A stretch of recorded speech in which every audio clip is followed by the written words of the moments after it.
गणेशाय नमः। श्री जानकी बल्लभ विजयते।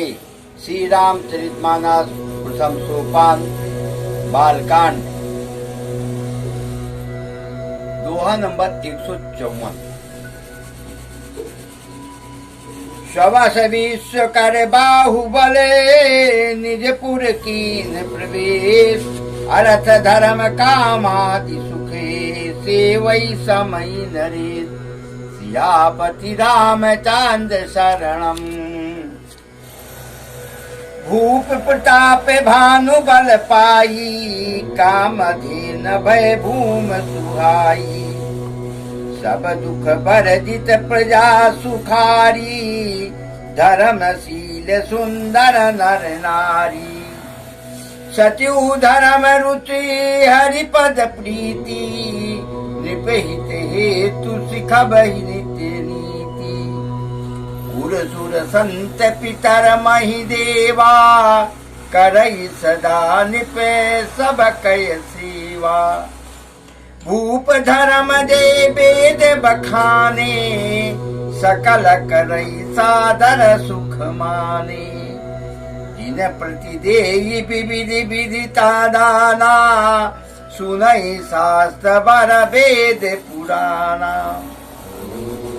नाना बापी कूप तड़ागा।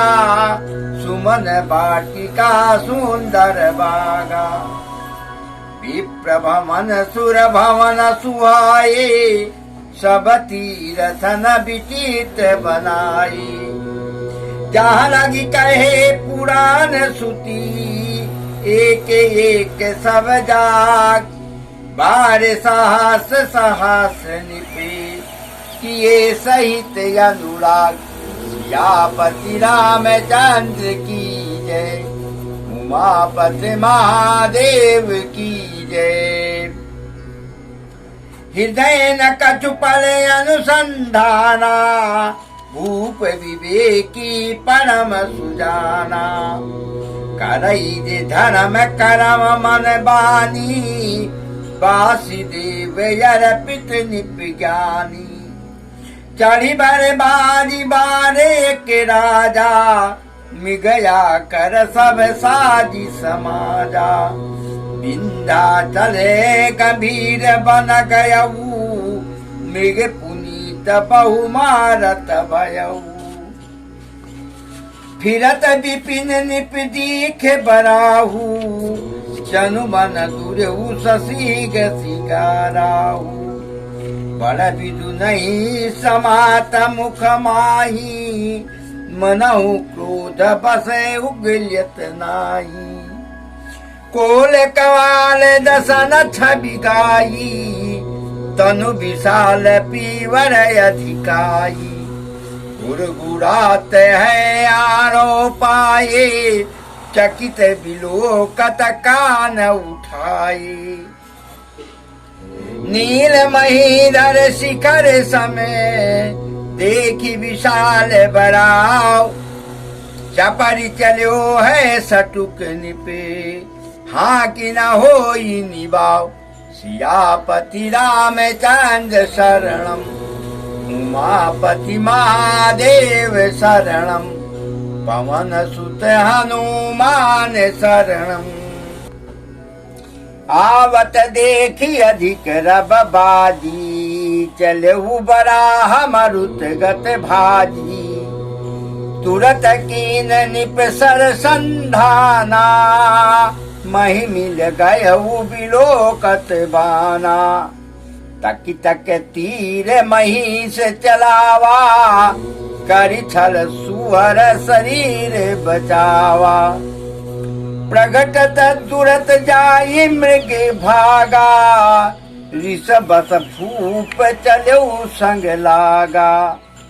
गयऊ दूरी घन कान बराहू। जानाहीन गज बाजी निबाहू। अति अकेले बन विपुल कलेसु। तदपि न मृग मग तजई नरेसु। कोल बिलोक भूप बड़ धीरा। भागी पैठ गिरि गुहा गंभीरा। अगम देखे निपयति पछिताही, फिरऊ महाबन परऊ भुलाई। खेद खिन्न छोदित सिते, राजा बाजी समेत। खोजत व्याकुल सरित सरे, जल बिन भयऊ अचित। सियापति रामचंद्र शरणम। फिरत विपिन आश्रम यक देखा, ता बस निपति कपट मुनि बेसा। जासु देश निपलीन छुड़ा छड़ाई, समर सेन तज गयऊ पराई। समय प्रताप भानु कर जानी, आपन यति समय अनुमानी। गयऊ नदी मने बहुत गलानी, मिला न राजन पे अभिमानी। ऋषउर मारी रंग जिम राजा, विपिन बसई तापस के साजा। तासु समीप गमनत निप कीन्हा, यह प्रताप रवि ते बतब कीन्हा। राउत सित नहीं सो पहचाना, देखी सुबेश मुनि जाना। उतरी तुरगते कीन प्रणामा, परम चतुर न कहो निज नामा। भूपत चिसित विलोकित ही, सरवर दीन दिखाय।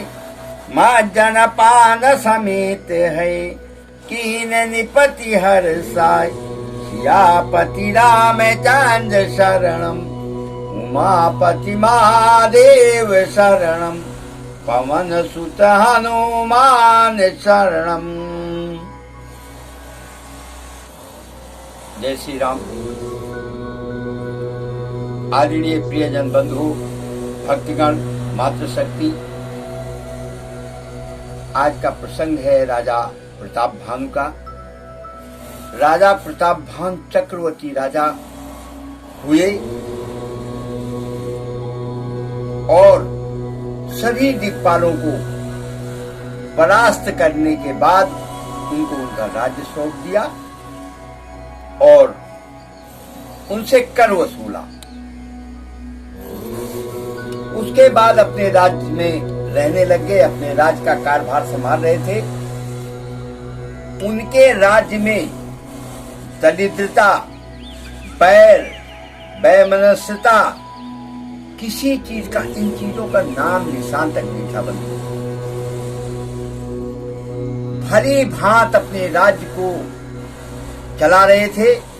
प्रजा उनकी बहुत सुखी थी, दीन दुखी लोग सब सुखी थे।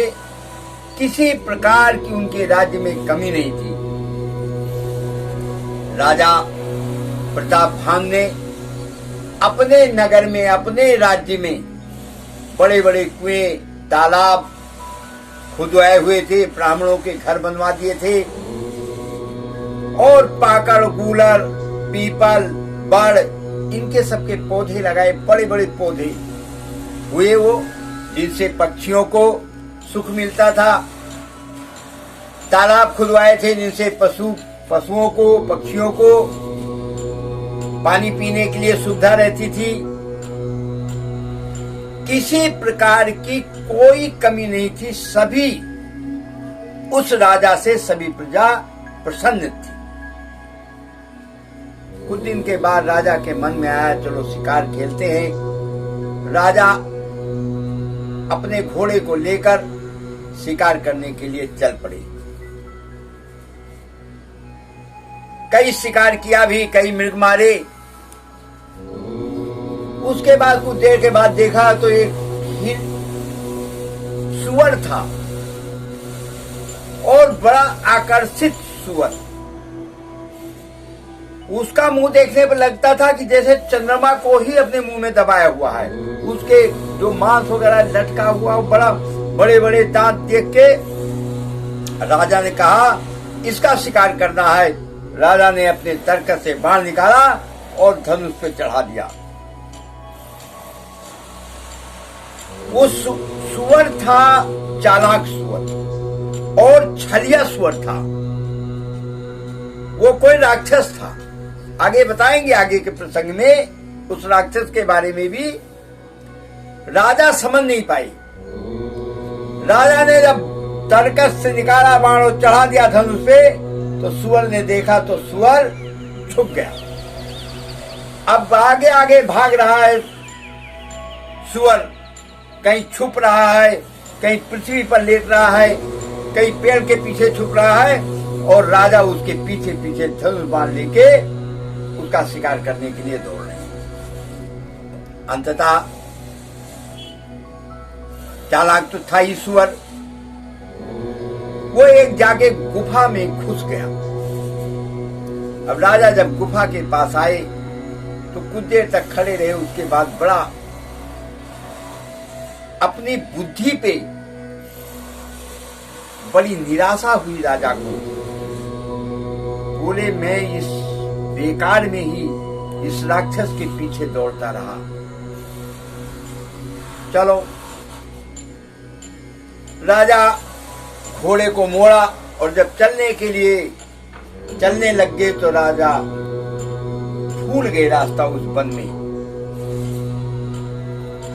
विंध्याचल का वन था, बड़ा भयंकर जंगल था, और उस जंगल में राजन रास्ता ही भूल गए। अब मारे भूख के, प्यास के बीहबल थे राजा भी और घोड़ा भी। चलो, घोड़ा आगे बढ़ाया, देखा कुछ दूर के बाद में एक कुटिया बनी हुई थी। राजा ने सोचा इस कुटिया में तो लग रहा है कोई निवास कर रहा है।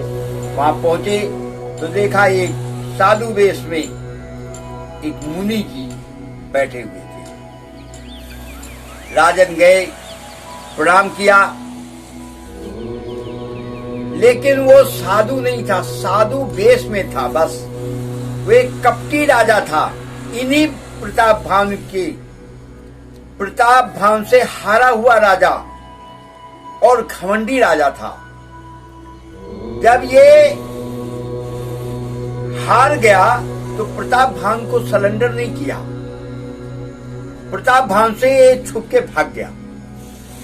ये अपने आप को सोच रहा है, मैं कैसे इसके सामने जाऊं, या मैं कैसे इसको अपना सर कैसे इनके सामने झुकाऊं। और ये आके जंगल में साधु वेश में रहने लग गया। राजा बीबल थे पानी से, उससे, और वेश उसने अलग बनाया हुआ साधु का। राजा साहब पहचान नहीं पाए। खैर कोई बात नहीं। उस राजा ने देखा कि ये तो प्रताप भानु है, और उसके मन में आ गया इनसे बदला लेने के लिए। फिर भी सत्कार किया कि अब तो भाई फंस गए हैं राजा हमारे चौकड़ी में। तो राजन को बड़े आराम बैठाया। बैठाने की कुछ देर के बाद बोला, हे राजन, सामने सरोवर है, तालाब, जाइए आप उसमें स्नान कर लीजिए और घोड़े को भी पानी वगैरह पिला के अपनी थकान दूर कर लीजिए। राजा गए, घोड़े को लेके वहां स्नान किया, घोड़े को भी स्नान कराया। दोनों तृप्त हुए पानी से, प्यास बुझी और लग रहा था कि अब थकान खत्म हो चुकी है। घोड़े को लेके फिर कुटिया पे आए। जब कुटिया पे आ गए तो पूछा उन्होंने, राजन ने बड़े सरल स्वभाव में बोले, हे देवर, हे मुनि जी, मेरे बड़े भाग्य हैं कि आपके दर्शन हुई। दोनों में आपस में काफी देर तक वार्ता हुई। उसके बाद मुनि ने कहा, हे राजन, आपका घर यहाँ से 70 जोजन दूर है और अब रात को जाना आपका बड़ा असंभव है। आप अपने घोड़े को भी यहाँ बांध दीजिए और आप यहाँ आराम से आराम करिए, किसी प्रकार की चिंता मत करिए। राजन ने उचित समझा। साधु की बात को ध्यान में रखते हुए राजा ने अपना आंसू बांध दिया और खुद भी आराम करने के लिए लेट गए। राजा लेटने से पहले राजन ने पूछा, हे महात्मा, हे मुंजी, कौन है आप? अपना कुछ तो बताइए। अब वो जो कपटी साधु था वो झिझक से बता नहीं पा रहा था, सच्चाई थी नहीं कुछ। फिर भी उसने कहा, हे राजन, मैं आपको बताना तो नहीं चाहता, मैं भिखारी हूं। अपने आप को बहुत कमजोर साबित किया कि राजा की और प्रीत बढ़े हम में, बड़े मृदु भाषा में समझाया। राजा को बड़ा सुख मिला। ये तो बहुत बड़े तपस्वी में बोले, हे राजन, मेरा नाम एक तनु है। जब से सृष्टि हुई है तब से मैं एक ही तन में हूं, इसलिए मेरा नाम एक तन पड़ गया है। पुरुष्यापति रामचंद्र की जय, उमापत महादेव की जय, पवन सुत हनुमान की जय, जय जय सीताराम की जय।